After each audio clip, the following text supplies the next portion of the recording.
Oh shit, here we go again.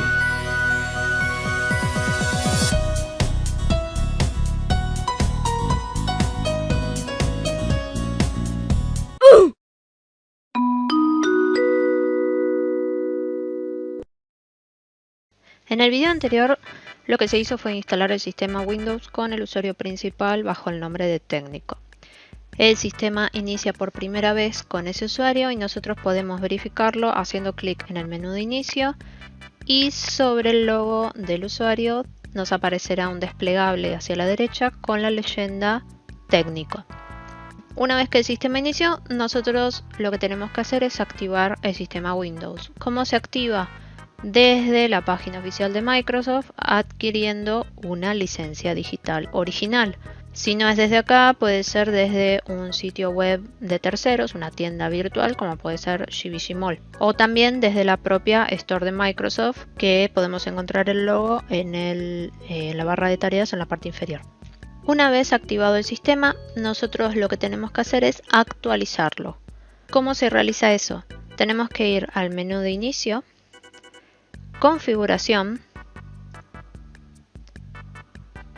y luego vamos a la opción que dice actualización y seguridad. Desde ahí vamos a ingresar al apartado de Windows Update y lo que vamos a hacer es clic en el botón que dice buscar actualizaciones.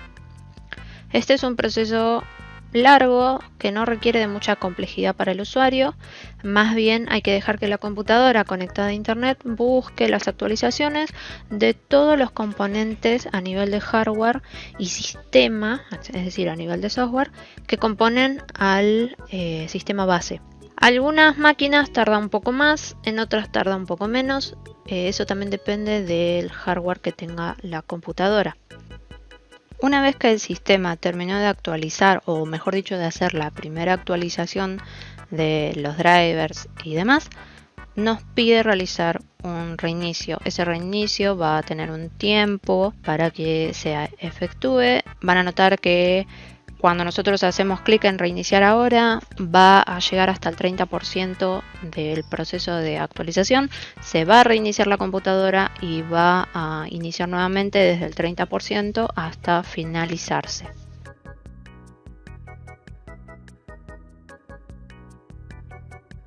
Una vez que la máquina se reinició por primera vez, entramos nuevamente al usuario, vamos a configuración, actualización y seguridad y volvemos a verificar si hay actualizaciones pendientes. En caso positivo, dejamos que se instalen, caso contrario, damos por finalizada la parte de actualizaciones del sistema.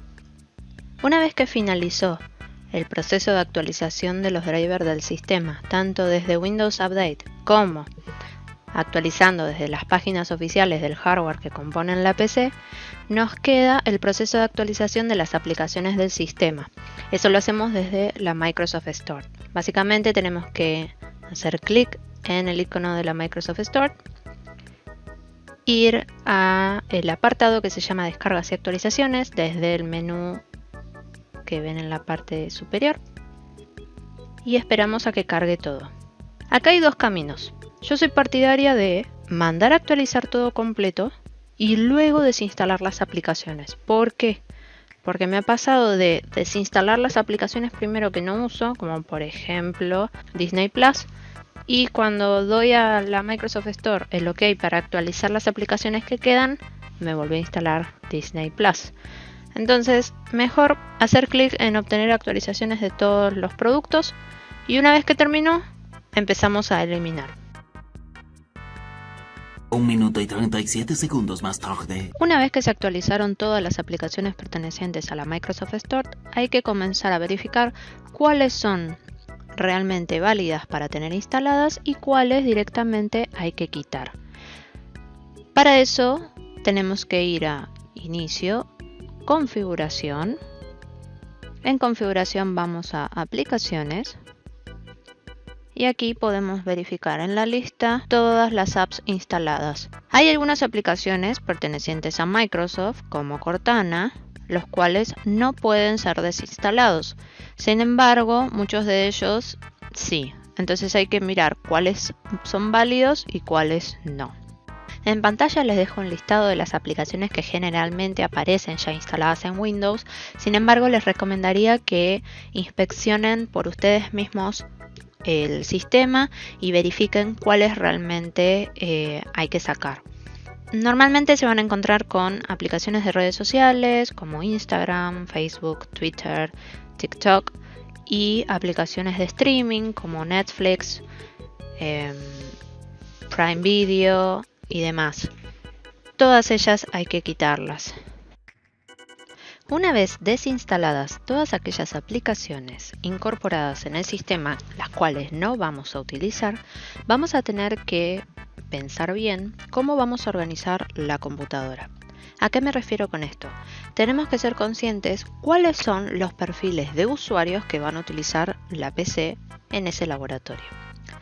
Supongamos que la máquina, que este grupo de máquinas, mejor dicho, que conforman el laboratorio va a ser utilizada únicamente por info. Entonces, a partir de esto, nosotros deducimos que la computadora va a tener dos usuarios. El usuario administrador, que en este caso dijimos que se llama técnico, y el usuario local, bajo el nombre de informática.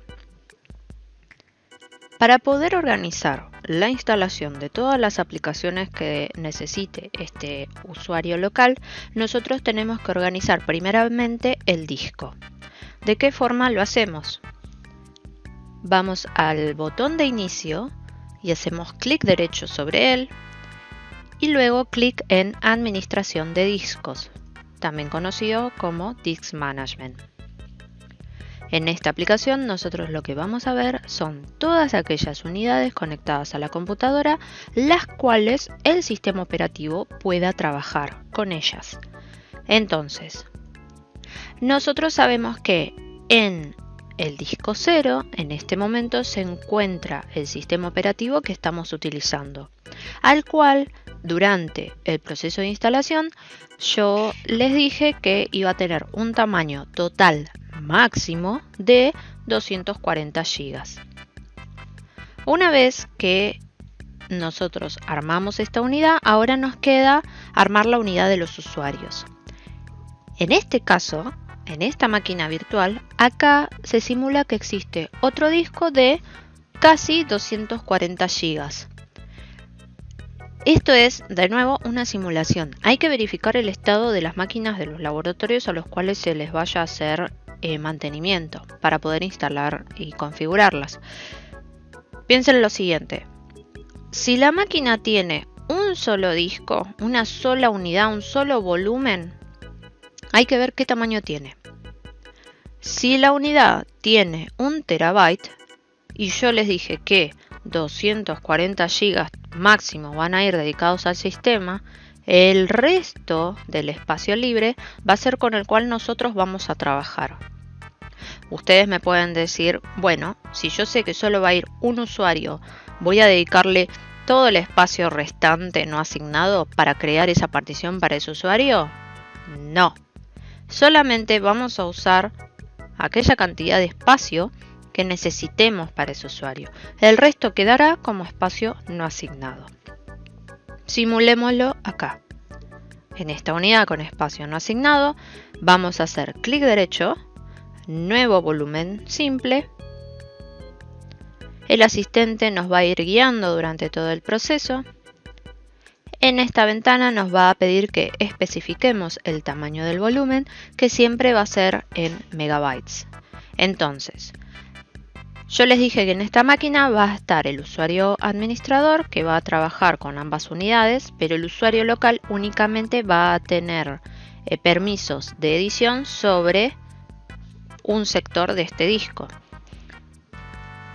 Más allá, de nuevo, de que yo dije que únicamente va a haber un usuario local y no va a haber más, nosotros no tenemos que destinar toda la unidad, todo el espacio de esa unidad para ese usuario. De esos 240 GB, nosotros lo que vamos a tener que hacer es particionarlo en un porcentaje. ¿En qué porcentaje? podemos suponer que le vamos a dedicar a este usuario 160 GB. ¿Por qué estoy diciendo 160? Porque consideremos esto. Informática trabaja con la creación de máquinas virtuales, que no necesariamente tiene que trabajar con un espacio amplio para poder virtualizar, sin embargo lo va a necesitar. Y asimismo va a haber proyectos de materias como aplicaciones, proyectos de programación que no van a pesar mucho durante los primeros años de la modalidad, pero ya para el séptimo, si es que séptimo toca ese laboratorio, van a necesitar mayor cantidad de espacio, aunque tampoco va a ser una locura como 100 GB. Entonces con 160 podríamos decir que podría ser un buen estándar. De nuevo, este valor de partición, de tamaño de partición para los usuarios, tienen que evaluarlo de acuerdo a las necesidades, ¿sí? Y luego tratar de llevarlo al resto de los laboratorios, siempre y cuando el disco sea el mismo, del mismo tamaño y demás. Entonces, 245.742 megas menos la cantidad correspondiente en megabytes a 160 GB, que son 163.840 megabytes. Eso es lo que nosotros vamos a necesitar para esta unidad. Hacemos clic en siguiente. Y a continuación nos está preguntando la letra de la unidad o de ruta de acceso. Esta es la forma en la que vamos a identificar a la partición para informática. Por facilidad de comprensión podemos destinar la letra I de info. Hacemos clic en siguiente. Y nos pregunta qué tipo de formato queremos dar a esta partición. Vamos a usar el sistema de archivos NTFS y la etiqueta del volumen va a ser el nombre de la modalidad. Informática. Damos clic en siguiente. Windows nos pregunta, mejor dicho, el asistente de creación de particiones nos pregunta si nosotros estamos de acuerdo con todas las características que solicitamos. Hacemos clic en finalizar y automáticamente las particiones se crean con el espacio asignado. Como pueden ver acá abajo, a través de este mensaje nos deja saber que Windows reconoció esa unidad para poder trabajar. Con el espacio no asignado no se hace nada, se queda a un costado hasta que sea necesario. Reitero lo que dije anteriormente, acá estamos jugando con un espacio muy chico a modo de ejemplo. Yo podría haber simulado que esto era 1 terabyte de espacio de disco. Pero para hacer las cosas más fáciles, acá simulé que era un valor mucho más chico. Recuerden que si es 1 terabyte, el espacio no asignado va a ser mucho mayor, ¿sí? Una vez creadas las particiones, nosotros ya podemos realizar la instalación de las aplicaciones necesarias para los diferentes usuarios. Ahora bien, para poder llevar a cabo la instalación de las aplicaciones para todos los usuarios, hay que considerar que están las aplicaciones generales y las aplicaciones que el usuario va a utilizar por default. Consideren también que hay ciertas aplicaciones que necesitan de permisos sobre la unidad C. Y eso se va a ir viendo a medida que se vayan instalando. ¿Por qué? Porque durante el proceso de instalación es cuando a nosotros nos va a advertir respecto a estos permisos. Podemos simular entonces que nosotros vamos a instalar WinRAR. Una vez que se instaló WinRAR, podemos simular que vamos a instalar aplicaciones como VLC para visor de videos, por ejemplo.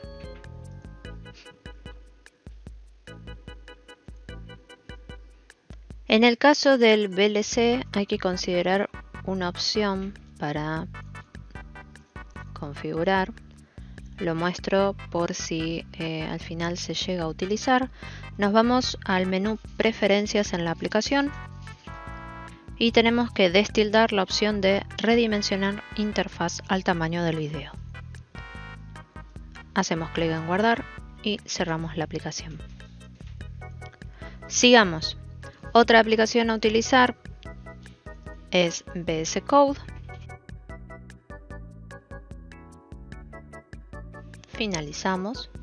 Otra aplicación que podemos instalar es GIMP, que es una aplicación que permite editar diferentes tipos de archivos de imagen, pero utilizando menor cantidad de recursos en comparación al paquete de Adobe. Lo que tiene GIMP es que durante su proceso de instalación, justo al inicio, nos pregunta de qué forma nosotros queremos instalar el programa.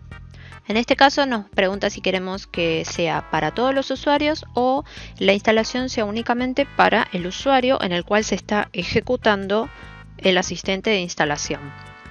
Nosotros vamos a decirle que va a ser para todos los usuarios. ¿Por qué? Porque no es una aplicación, primero, que consuma demasiados recursos, y segundo, a diferencia del paquete Adobe, cualquiera la puede utilizar y es de fácil uso. Un programa mucho más pesado como Photoshop, en realidad tendremos que hacer todo un proceso alterno en el cual hay que deshabilitarlo, los servicios y demás, que se va a ver más adelante. Por eso lo que yo diría es que para máquinas de bajos recursos apuntemos a software que no consuma demasiados recursos. Si llega a ser el caso que se necesita la edición de alguna imagen, GIMP puede ser una herramienta muy útil. Otra aplicación que puede ser necesaria instalar es XAMPP.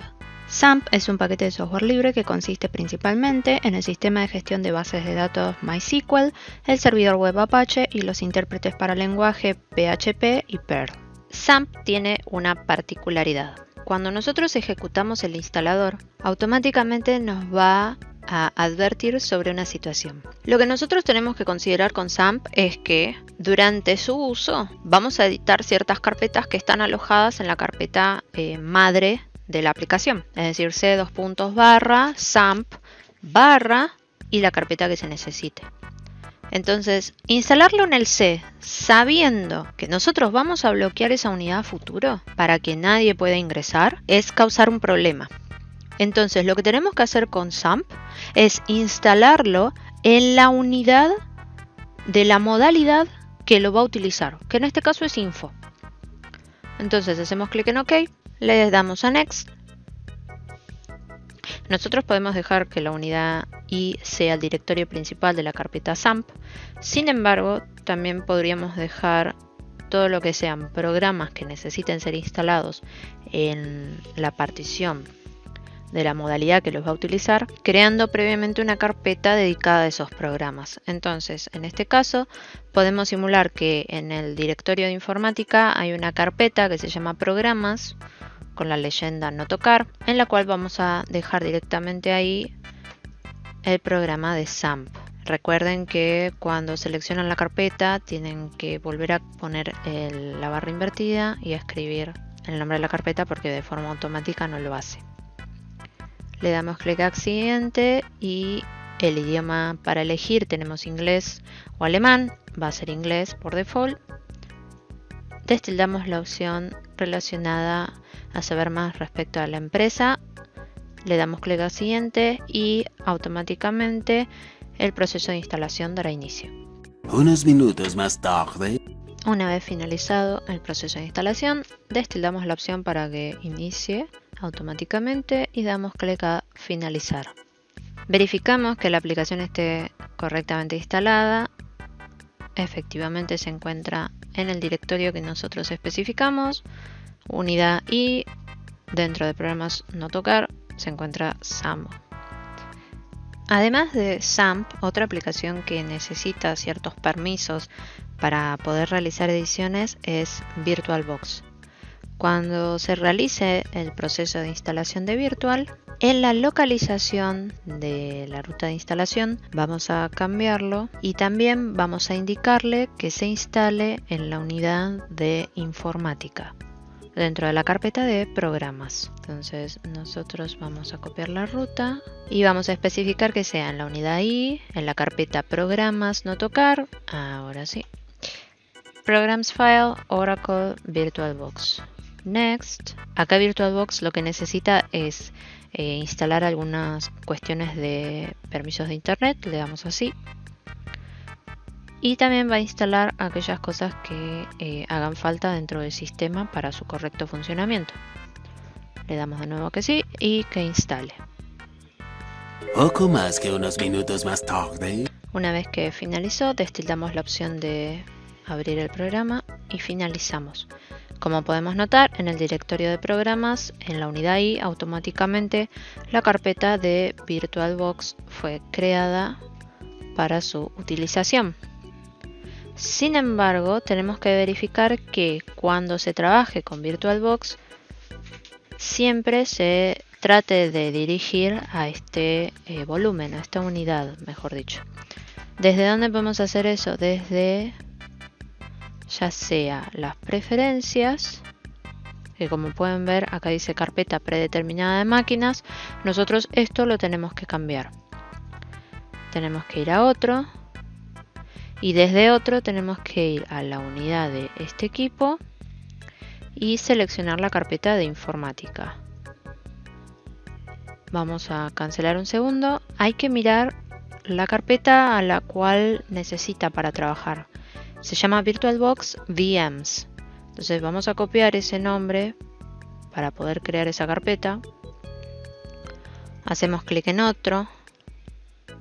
Vamos al volumen de informática. Vamos a la carpeta de programas. Y acá adentro nosotros vamos a crear una carpeta que tenga como nombre VirtualBox VMs. Y dentro de esa carpeta es de donde Virtual tiene que ir a buscar las máquinas virtuales o desde donde debería crearlas, ¿sí?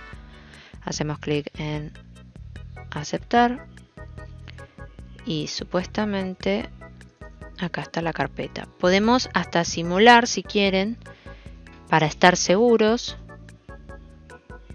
Acá en este video vamos a crear nuevo, podemos poner el nombre Windows 1. La ISO puede no estar porque en realidad estamos haciendo una simulación. Le damos a siguiente como para probar. Si vamos a Virtual VMs, acá tienen la carpeta con la máquina virtual ya creada. Cuando nosotros teníamos VirtualBox instalados en el C y encima teníamos el Deep Freeze, no sé si recuerdan, para los que me tuvieron como profe, que en varias máquinas directamente las máquinas virtuales ya creadas no corrían. ¿Por qué era esto? Porque estaba todo almacenado por default en la unidad C. Y como estaba puesto el Deep Freeze, como ustedes saben cómo funcionará el Deep Freeze, lo que hace es redirigirse a una imagen previa del estado de la máquina. ¿Qué quiere decir? Que si yo hice algún cambio en el disco C, cuando apague la máquina y la vuelva a prender, eso ya no va a estar, porque va a estar en el estado anterior. Bueno, básicamente por eso las máquinas tampoco andaban, las máquinas virtuales. Una vez que ya lo sabemos, entonces esto lo eliminamos. Ya saben ustedes que no necesitan hacerlo porque el cambio se efectuó. Con cada aplicación que se necesite instalar, se realiza el mismo procedimiento. De nuevo, traten de fijarse cuáles son las aplicaciones que van a necesitar permiso y cuáles no, ¿sí? Investiguen un poco y luego hagan el procedimiento adecuado. En el próximo video lo que voy a explicar es la creación de los usuarios, cómo configurar los escritorios, los permisos y demás.